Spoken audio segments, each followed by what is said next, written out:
Welcome back, students. So now I'm going to share with you another Irish folktale by Tomie dePaola and with a familiar character. It's Jamie O'Rourke and the Pooka. Wow, and if I look on the cover, of course, I'm wondering what is a Pooka, but I see the shadow of a big kind of monstery looking thing. And Jamie O'Rourke is looking a little afraid, and there's his dog and his cat as usual. Okay, let's take a look at the blurb on the back of the book. The return of Jamie O'Rourke, the laziest man in all of Ireland. When Jamie O'Rourke's wife leaves him alone for a week, it's up to Jamie to do the housework. But Jamie O'Rourke isn't just the laziest man in Ireland, he's also the messiest. When a magical Pooka arrives unexpectedly and starts to do the dishes and sweep the house, Jamie thinks that maybe he's the luckiest man in Ireland as well. But will Jamie's good fortune and his Pooka's housekeeping last? Young readers will be giggling through Tomie dePaola's delightfully funny sequel. A sequel is like the next chapter, the next installment, the next book in a series. So this is a sequel to Jamie O'Rourke and the Big Potato. Okay, let's get going. I'm excited about this one. Oh, there's Jamie O'Rourke's little cottage again. Jamie O'Rourke and the Pooka by Tomie dePaola. Oh, and there he is, taking a nap on the bench outside his cottage again, as usual. Oh, and there's his wife. I wonder if she's trying to wake him up to do something. Jamie O'Rourke, Eileen said, wake up. I've something to tell you. Jamie, who was the laziest man in all of Ireland, was sleeping in the warm sun outside their cottage. His wife gave him a shake. Wake up for heaven's sake, Eileen said again. I'm not sleeping, Jamie answered with a yawn.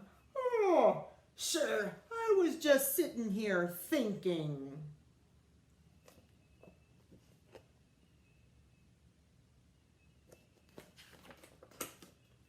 Oh, she doesn't look happy about that. Oh, and she looks mad again on the second page. Let's see what's going to happen here. Now, Jamie, please listen, Eileen replied. Do you remember that I'm going up to visit my sister Kathleen and her family to help with the new baby? Jamie let out a snore. Eileen poked him. What are you doing, woman? Can't you see I'm right in the middle of solving a great problem? Jamie answered. Well, now that all the fine thoughts I was having have clear flown out of me head, you might as well tell me what's going on. Oh, wow. He's mad she disturbed his thinking. Eileen explained to Jamie, for the 40th time most likely, that she was off to Kathleen's and would be there for the better part of a week. Now, Eileen went on, I've cleaned the cottage from top to bottom. I've cooked all kinds of good things and put them in the larder. The larder is like a cupboard that they used to keep food in the old days because they didn't have refrigerators, and it was to protect it from like insects and pests that might try to get in the food. So she put all the good food in the larder.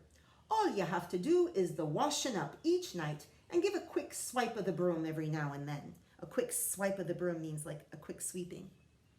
Well, well, me darling, you're too good for the likes of me, Jamie said. But don't you be worrying. I'll take good care of everything so's you won't even know you've been away. Now give us a kiss and be off with you. And down the road went Eileen O'Rourke.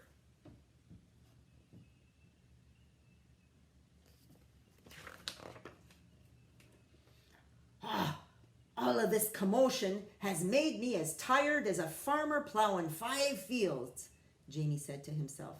I think I'll just have me a lie down. And sure, isn't that a sweet idea? If I stay in bed and only get up for a bite, I'll not be dirtying a thing. So Jamie O'Rourke climbed into bed, even though the sun was high in the sky, and fell fast asleep. So that's his plan. If he just stays in bed all day and only gets out of bed to eat his food and then jumps back in, he won't make the house messy. Jamie! Jamie O'Rourke!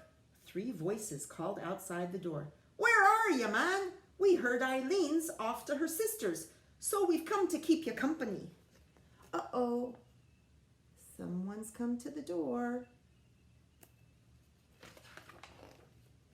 Jamie woke up and recognized the voices of his cronies. Cronies are like his BFFs, his best buddies. Patrick, Michael, and Seamus. Jamie got out of bed, and since he hadn't taken off his clothes, he didn't have to be putting them on again. Come on, come in, lads, Jamie said, opening the door. The sun was sinking behind the hills. Well, what do we have here? Jamie asked, pointing at a crockery jug.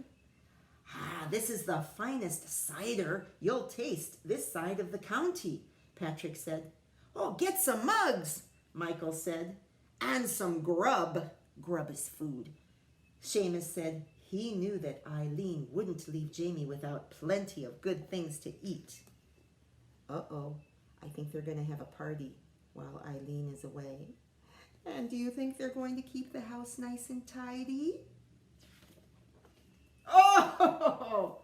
When the food was out on the table and mugs, plates, and knives and forks too, they all sat down. They had themselves a fine old time laughing and eating until it was time to go home. Oh my goodness, look, even the cat and the dog under the table are getting some nice treats.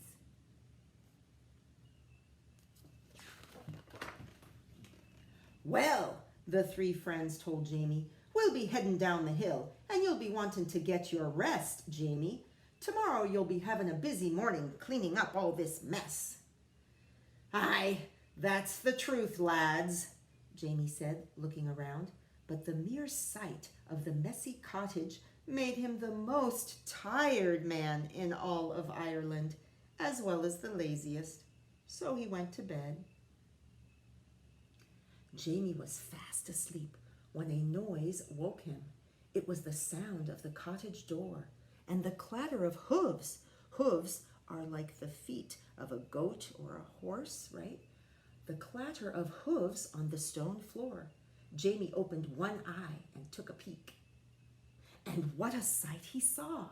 He couldn't tell if it was a man or a donkey standing there. Whatever it was, it had long ears and a tail.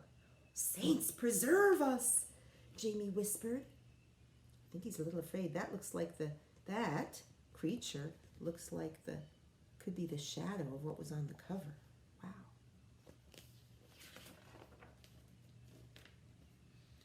I may as well begin first as last, the creature, who was a Pooka, said out loud to himself. He stirred the fire, poured some water into a big pot, and put it on the fire. As soon as the water was hot, the Pooka washed the dishes, the mugs, and the cutlery. Cutlery are like the knives and forks and spoons.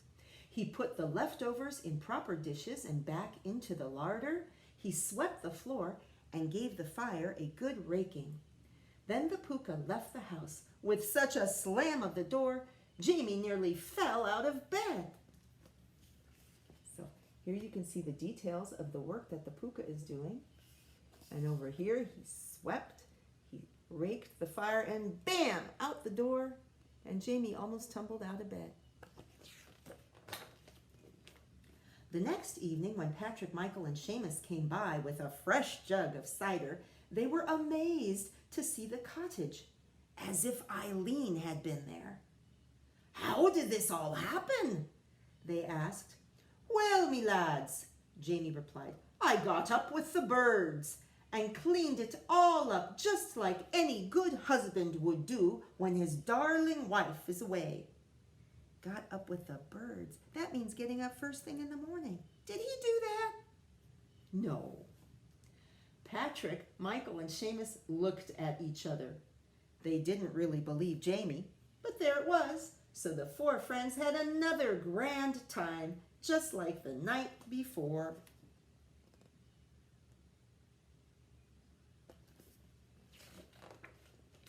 When his friends had gone, leaving even more of a mess, Jamie climbed into bed, but instead of falling asleep, he waited under the covers. Sure enough, the door opened, and the Pooka was back, cleaning up everything fast and furiously. "Oh, this is luck indeed," Jamie said to himself. "Why, with this creature coming and cleaning up, I can have me cronies here every night. Every night, that is, until Eileen comes home." Oh, look, at first he's kind of afraid. Look how big his eyes are. Afraid at the Pooka coming, but then he realizes, hey, this is a good deal. And that is what he did.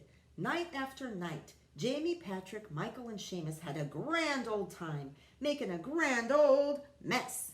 And every night, the Pooka came in and set things to right.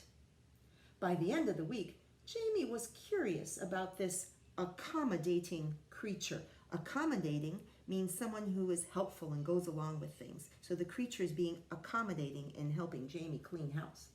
So he decided to stay up and have a chat with him.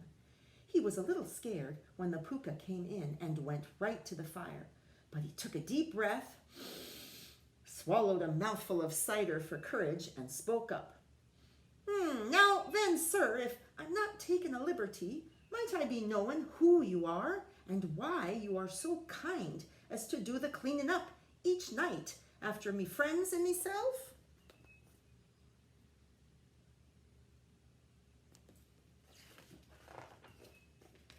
The Pooka turned and looked at Jamie. "I'll tell ya, and you're welcome to it. A long time back, I was the laziest servant that ever was clothed and fed, and did no work for it. When my time came for the other world, this is the punishment I was given for my lazy ways, to find a place each night to labor in. As I was wandering by the other night, I looked in the window of your cottage. As sure as can be, you needed my help. It's not so bad, for at least I'm out of the cold. But when I finish my work, the saints preserve us, that cold wind goes right through me bones. It wouldn't be so hard if I had me a nice warm coat." Okay, so I got to stop and think for a minute. The Pooka is explaining why he comes and cleans every night. And he said, back when he was alive, so he's kind of like a ghost in a way. He was a lazy servant. And the servant was supposed to get clothing and food in exchange for his work, but he was lazy. So he was getting the clothing and the food and not really working. So it said his punishment after he died and turned into kind of a ghost was to have to go and help other people with their housework. And then he says it's really cold and he wished he had a coat because it's cold when he has to go back outside. Let's see what's going to happen next. Well, Jamie thought, I can probably help the poor creature out. The next night, after his friends left, Jamie sat and waited for the Pooka. Eileen would be home tomorrow, but Jamie wasn't worried. He knew the Pooka would do an excellent job of cleaning up, especially when Jamie gave him the old coat he had pulled from the trunk. Oh, so Jamie found a nice old coat to give the Pooka to help keep him warm. As soon as the Pooka came in, Jamie showed him the coat. He helped him into it and buttoned it up. The Pooka went to the mirror. He was most pleased with what he saw. Oh, look at the smiling face. But you know what? I think the cat and the dog, they realize maybe something's a little wrong because their faces look a little worried. But Jamie looks smiling and happy at the gift he gave to the Pooka. Let's see. "I am much obliged to you, Jamie O'Rourke. You have made me happy at last. Now I'll be saying good night to you." The Pooka turned to go. Wait, Jamie cried out. "You're leaving too soon. What about the washing up and the sweeping?" "Ah," the Pooka said, "now it's your turn. My punishment was only to last until some kind creature like yourself liked the way I'd done my duty and rewarded me for it. Goodbye, and you'll see no more of me." Oh, with Eileen coming back tomorrow, I think Jamie's got a lot of work in store. The Pooka left, and there was Jamie with the mess. Or should we say Eileen?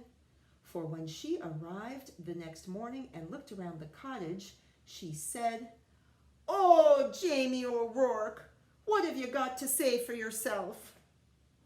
But Jamie said nothing.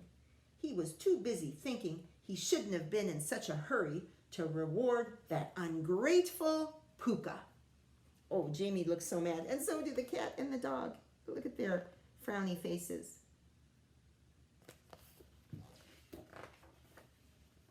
Okay. Well, I hope you enjoyed that story. And we've got to do something at the end of a story. I want to go back and see how it showed the big giant mess. That was so funny, the first day of the big mess and the big feast they all had. And I thought it was so cute how even the cat had its own little drumstick under there, and the dog has his big plate of food. And then I also thought it was neat when it showed, you know, because I'm kind of interested in social studies and how things were different in the past, and we get a good picture of kind of what housekeeping used to be like when we see the steps that the Pooka followed to tidy up, right? So the Pooka had to, let me get to that page. Okay, so remember in the old days, if you wanted to clean anything, first you had to get water and heat up the water. Okay, so he had to get a pot, fill it up with water just to be able to do the dishes. He couldn't just turn on the faucet and get hot water. And then he's sweeping because they didn't have vacuums, so you had to sweep. Of course, you can still sweep nowadays. We sweep our deck here at my house.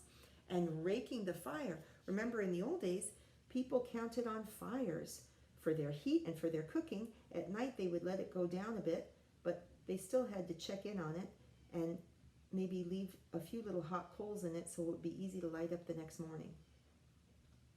And I remember too the interesting detail about how Eileen had loaded up the larder, that was the cupboard, for food in the old days.